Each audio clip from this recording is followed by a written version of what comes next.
Imagine a mountain so vast that it seems to pierce the very sky. 8,126 meters of ice, rock, and wind. Its slopes are cold, silent, and merciless. Climbers call it Nanga Parbat, the 9th highest mountain on Earth. But in the world of mountaineering, it has another name: the Killer Mountain, a place that has claimed countless lives and spared only the strongest, and sometimes not even them. This is not just a story about mountaineering. It is not simply about a climb, a summit, or the statistics of altitude. This is a deeply human tale about obsession, resilience, and the thin line between dreams and death. It is about a man who found purpose in the shadow of this unforgiving peak, and a woman who would survive to tell their final chapter. This is the story of Tomek Mackiewicz and Élisabeth Revol. Chapter 1. The Boy by the River. Tomek Mackiewicz was born in 1975 in Jalodzice, a small Polish town near the Nida River.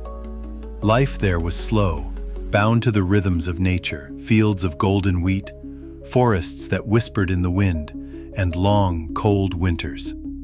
Tomek spent much of his early life with his grandmother, alongside his sister Agnieszka. It was here, in the stillness of the countryside, that he developed a deep and enduring love for the wild. But peace in childhood is fragile. By his teenage years, Tomek's life had begun to unravel.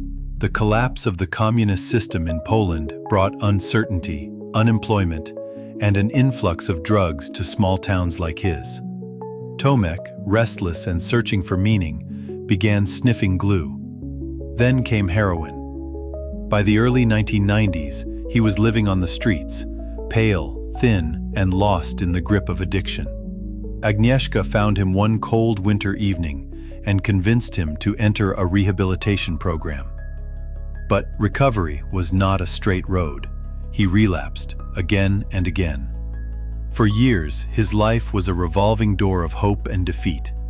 It was only when he entered a therapeutic labor program, one that replaced the chaos of addiction with the discipline of hard physical work, that something began to shift. Days of digging trenches, weeks of hauling bricks, months of sweat and exhaustion. Slowly, his body and mind began to heal. He moved to Warsaw, tried studying philosophy at university, but the academic world felt alien to him. After only a few months, he dropped out. He bought a one-way ticket, packed a small bag, and hitchhiked across Europe and into India. It was there, in the shadow of the Himalayas, that his life would change forever. Chapter 2. A New Purpose. India opened Tomek's eyes to a world beyond the limits of survival. The mountains were unlike anything he had seen. Walls of ice that rose into the clouds. Landscapes so vast they seemed unreal. The Himalayas called to him in a way nothing else ever had. When he returned to Europe, he carried that vision with him. He married Joanna, a child psychologist, and the couple moved to Ireland. Tomek worked as a mechanic, fixing engines and welding metal. But his thoughts were far away, lost among high peaks and thin air. In 2008, at a party in Poland, Tomek met Marek Klanowski, another dreamer, another climber. They talked deep into the night, and by morning, they had a plan. Their first adventure together would be Mount Logan in Canada, the highest peak in the country. They climbed its icy slopes, and instead of simply descending, they rafted down wild rivers back toward civilization. A journey as dangerous as it was exhilarating. The next year, Tomek soloed Khan Tengri, a 7,000-meter pyramid of rock and ice. No team, no fixed ropes, no oxygen. Just a man and a mountain. But even that wasn't enough. His eyes turned toward something greater, toward Nanga Parbat. Chapter 3. The Killer Mountain. Nanga Parbat. The name itself inspired both awe and dread. Rising in Pakistan's Gilgit-Baltistan region, it is infamous for its avalanches, its storms, and its history of death. The German mountaineer Reinhold Messner once called it the most dangerous mountain in the world. Its nickname, the Killer Mountain, was well earned, especially in winter when hurricane-force winds and temperatures of -40 degrees make survival a battle against nature itself. In 2010, Tomek and Marek launched their first winter attempt. They were underfunded, ill-prepared, and carrying gear that was barely suitable for a Himalayan summer, let alone a winter on Nanga Parbat. Their sleeping bags were thin, their jackets second-hand. Locals in the nearest village laughed when they heard of their plan. They didn't make it far, but they returned the next winter, and the next, and the next. Each year they climbed a little higher, 5,400 meters, 6,800 meters, 7,300 meters. Each time, they were turned back by storms, exhaustion, and dwindling supplies. Funding was always a problem. They sometimes sold their own climbing gear just to afford tickets home. By 2015, Marek had reached his limit, but Tomek couldn't let go. He spoke of the mountain as if it were alive, a spirit that haunted him, one that he had to meet face to face, no matter the cost. Chapter 4: Alpine Style and a New Partner. After Marek stepped away, Tomek began climbing in alpine style, a method that favored speed and minimalism over safety. No fixed camps, no porters, no supplemental oxygen. It was pure. It was also far more dangerous. It was around this time that he met Élisabeth Revol. Élisabeth was a French alpinist, precise and methodical, almost the opposite of Tomek's spontaneous energy. She avoided alcohol, followed a strict diet, and approached mountains with careful preparation. Yet, beneath that discipline was a boldness equal to Tomek's. In 2013, she had been caught in an avalanche on another Himalayan peak.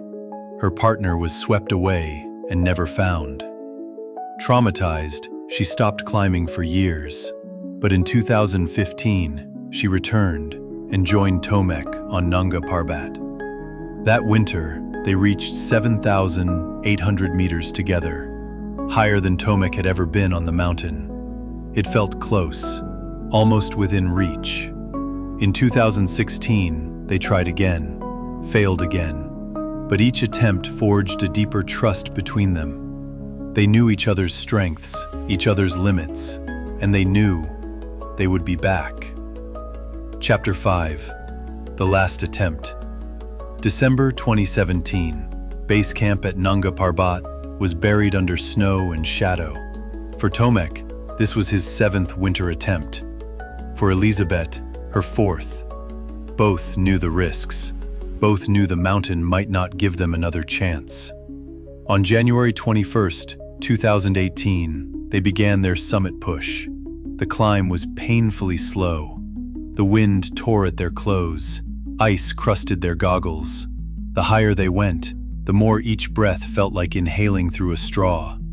Yet they pressed on, hour after hour. At twilight, Élisabeth reached the summit, becoming the first woman in history to stand atop Nanga Parbat in winter. Moments later, Tomek joined her. After years of failure, he had finally done it. They hugged, took photos, but joy quickly gave way to fear. Tomek's eyes had clouded. He was nearly blind. His speech slurred. Blood stained the snow when he coughed. These were symptoms of high-altitude cerebral edema, HACE, a deadly swelling of the brain caused by altitude. Chapter 6: Descent into Darkness. They began to descend, but progress was slow. Tomek stumbled, collapsed, couldn't stand. Night fell fast, and the temperature dropped to lethal levels. Élisabeth dug a snow cave, and dragged him inside. She wrapped her arms around him, shielding him from the wind, willing him to stay awake. At 11 p.m., she sent an SOS via satellite. "Tomek can't move. We need evacuation." But rescue, at this altitude, in this season, is almost impossible. Bureaucracy slowed things further. Arguments between embassies, insurers, and the Pakistani army. In the end, Tomek's wife and Élisabeth's husband paid for the helicopters themselves. Meanwhile, on nearby K2, a Polish team was attempting the first winter ascent. When they heard the call for help, leader Krzysztof Wieliński asked who would be willing to abandon K2 to attempt a rescue. Every hand went up. Chapter 7. One survives. Two of them, Denis Urubko and Adam Bielecki, were dropped by helicopter at 4,800 meters on Nanga Parbat slopes. From there, they climbed through the night, without ropes, without rest, moving as fast as they could. "Élisabeth!" Denis shouted into the storm. A faint voice replied. When they found her, she was frostbitten, hallucinating, and missing one boot. Given away in a delirious state. Her fingers were blue. She was barely able to speak. Tomek was not with her. She had left him behind in a crevasse, knowing he could no longer move, knowing that to stay would mean both their deaths. The rescuers faced the most painful choice a climber can make. Try to save the dying and risk losing all, or save the living. They chose to save Élisabeth. Chapter 8. Aftermath. Élisabeth was evacuated and treated for severe frostbite. She lost parts of her hands and feet, but survived. Tomek remained where she had left him, high on the slopes of the mountain that had defined his life. His body is still there, entombed in snow and ice, watched over by the winds of Nanga Parbat. Some called him reckless, others a hero. In truth, he was a man driven by something few can understand, a need to stand where no one else had stood, to test the limits of his spirit against the raw power of nature. For Élisabeth, the climb left scars deeper than the physical. She returned to the Alps, quieter, more private. She rarely speaks of that night now. For those who knew Tomek, he will always be remembered as the man who never stopped chasing his impossible dream. This was a story of obsession, courage, and the price of chasing the summit. A reminder that the mountains do not care for our ambitions, but sometimes they let us touch the sky before they take us. Thank you for watching One Survivor. If this story moved you, share it, leave a comment, and subscribe for more stories from the edge of the world.